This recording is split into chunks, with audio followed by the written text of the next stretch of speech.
Hi and welcome to Oscar's tutorial. I'm Jay, and in this video we'll be talking about collections. A Bursar is the person that is logged in, and he is a Bursar. He also doubles as a librarian in the school system.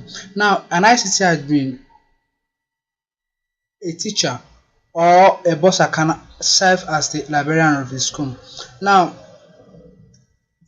for this particular person that is actually a librarian, to access the interface of the librarian, he uses the drop down profile drop down here and access this library here. Then when you click on that library there, you have access to the home page of the librarian.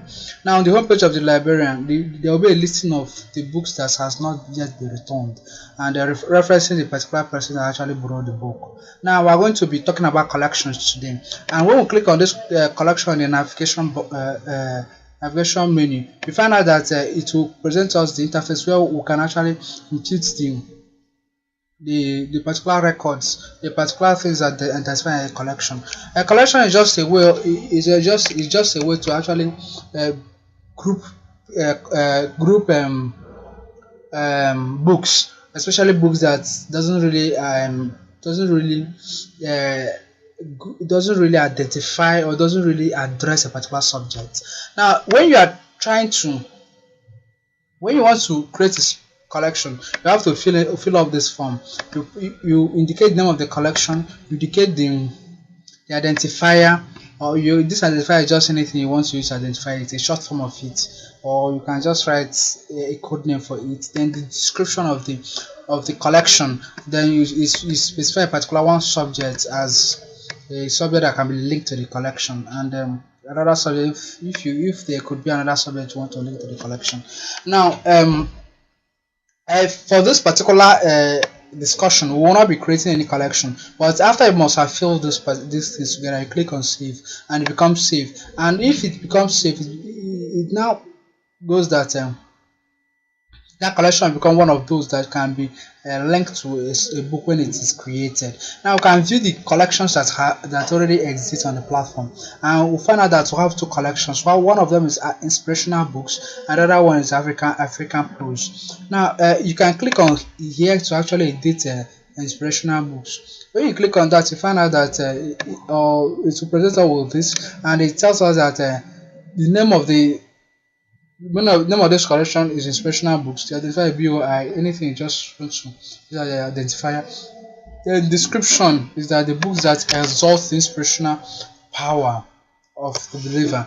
Now then we have the subject is English. The subject one is English. You can use other subjects, and remember that the subject one is compulsory.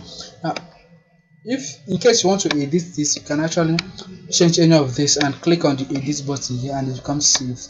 Then you can actually go back to the page where you can create more collections, or you can go back to where you are coming from by clicking on these collections. Now at this particular interface, you can see that you can deactivate any of the collection. When you deactivate any one of these ones, you find out that that collection will no longer be a reference when you are creating a book or any other analysis of the book. The collection will no longer be shown. Now after that, you can view a collection by clicking on this button. Find out that this collection is African prose, and that is why the description is this: that the prose set in African culture, mostly written by African writers, while the subject was in English. You can actually edit that or go back to the collection items. Now when we get back to this, we can let's just create one collection so that we can see. Maybe you can call this one comic books, and write the identifier as a com. Okay, let's say CBK, and write the description as a children series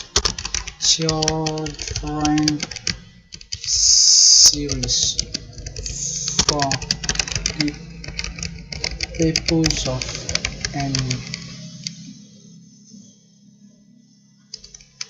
purpose of education, information and recreation. Then we can select that you can just still use English. I don't know what to use any longer. We'll just choose any subject you want to identify with that. We click save. Then this collection becomes saved. The platform becomes saved on the platform. Then going back there, we can actually we may choose to deactivate it and just see that, just to show how we can do that. We're going to deactivate it, and you can see that it shows the update history of it. That this Bursar made this modification on this, that he made it change active state from yes to no, that he deactivated the collection. So I'll go back. When you go back, you find out that the contextual color becomes light green. This shows that comic is already deactivated, and these other ones that their contextual color is in blue shows that they are actually active. With this, we have come to the end of this tutorial. Thank you for checking out this tutorial. We look forward to seeing you in the next tutorial, and make sure your screen sign up on those colors.